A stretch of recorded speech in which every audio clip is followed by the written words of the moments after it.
किशनपुर कहकर एक गांव में बलदेव नामक एक गरीब आदमी अपनी बहन राजश्री, बूढ़ी माँ गायत्री और बीवी मनोरमा के साथ रहा करता था।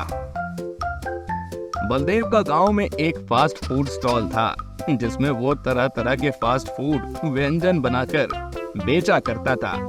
उसकी बीवी मनोरमा उस काम में उसकी सहायता करती थी।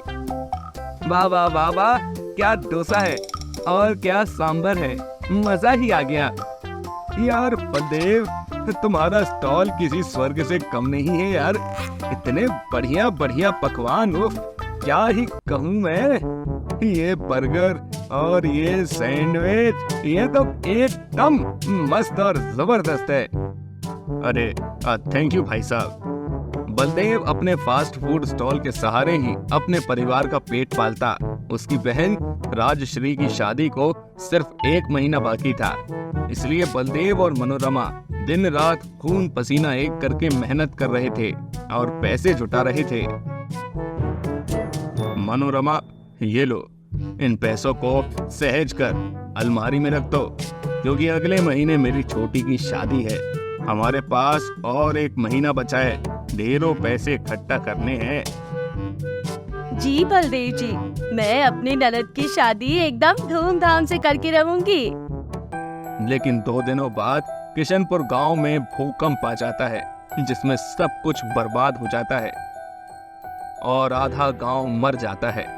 लेकिन खुशकिस्मती से बलदेव और उसका परिवार सही सलामत बच जाते हैं।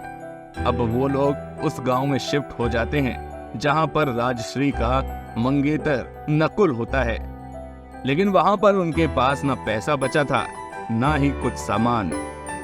हे भगवान लल्ला, अब हम क्या करें, कहाँ जाएं? लड़के वालों के यहाँ भी जाकर नहीं रह सकते। छोटी की शादी के लिए जितने पैसे जुटाए थे, सारे पैसे बर्बाद हो गए उस भूकंप में। अब पता नहीं क्या होगा। जी आप चिंता मत कीजिए, सब ठीक हो जाएगा। हाँ भैया। वो लोग जंगल में ही एक तंबू गाड़कर उसमें रहने लगते हैं। रात में अचानक से बलदेव को कहीं से कुछ आवाजें आती हैं और वो उस आवाज का पीछा करते हुए एक भूमिगत जादुई इलेक्ट्रॉनिक शॉप में पहुंच जाता है, जहां पर उसे एक मैजिकल टीवी दिखाई देती है। उस दुकान का चपरासी, मेरा नाम लल्लू चंद है। ये एक जादुई मैजिकल टीवी है। इसकी धुन सिर्फ उसी को सुनाई देती है जो भगवान का प्रिय भक्त होता है। अब इस शॉप में से एक टीवी उठाओ और ले जाओ। ये सभी मैजिकल टीवी हैं। ये स्क्रीन पर तुम खाने के व्यंजन देख रहे हो, उन्हें तुम टीवी के अंदर हाथ डालकर निकाल भी सकते हो। अरे वाह, ये तो चमत्कार ही हो गया। थैंक यू मेरे दोस्त। बलदेव उस मैजिकल टीवी को ले जाता है और उसमें हाथ डालकर खाने के व्यंजन निकालता है और बाजार में बेचता भी है, जिससे उसका बहुत मुनाफा होता है। उस गांव का दूसरा फास्ट फूड वाला निरंजन बलदेव के ठेले की तरक्की से जलने लगता है। ये कल के आए लंगूर ने पूरे गांव को अपने व्यंजनों पर लट्टू कर दिया है। मेरे धंधे पर लॉकडाउन लगाने आया है तू? रुक, आज तो तेरा नामो निशान ही मिटाता हूँ मैं। निरंजन बलदेव को जंगल में मारने जाता है, लेकिन वो तभी देखता है कि बलदेव अपने मैजिकल टीवी से फास्ट फूड निकालता है। ये देखकर निरंजन चकित रह जाता है। वो तभी वहीं पर रुकता है और जब बलदेव सो जाता है, तभी वो चुपके से उस मैजिकल टीवी को चुरा लेता है और अपने घर ले जाकर उसमें हाथ डालता है। वाह रे वाह, आज तो मेरी दिन दुगनी रात चौगनी हो जाएगी। निकल, जल्दी निकल।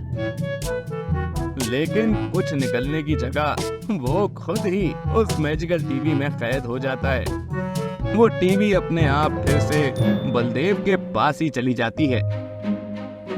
टीवी के अंदर से निरंजन, मुझे बाहर निकालो। एक तुम ही तो हो जो टीवी में हाथ डालकर मुझे बाहर निकाल सकते हो। बलदेव, बलदेव मेरे भाई, मुझे बाहर निकाल ले भाई, निकाल लेना। इसे ही कहते हैं जैसी करनी वैसी भरनी। अब सड़ते बैठ अंदर ही। निरंजन बुरी तरह फंस जाता है। वहीं बलदेव उस मैजिकल टीवी के जरिए फास्ट फूड बेचकर ढेरों पैसे कमाता है और अपनी बहन की धूमधाम से शादी भी कराता है।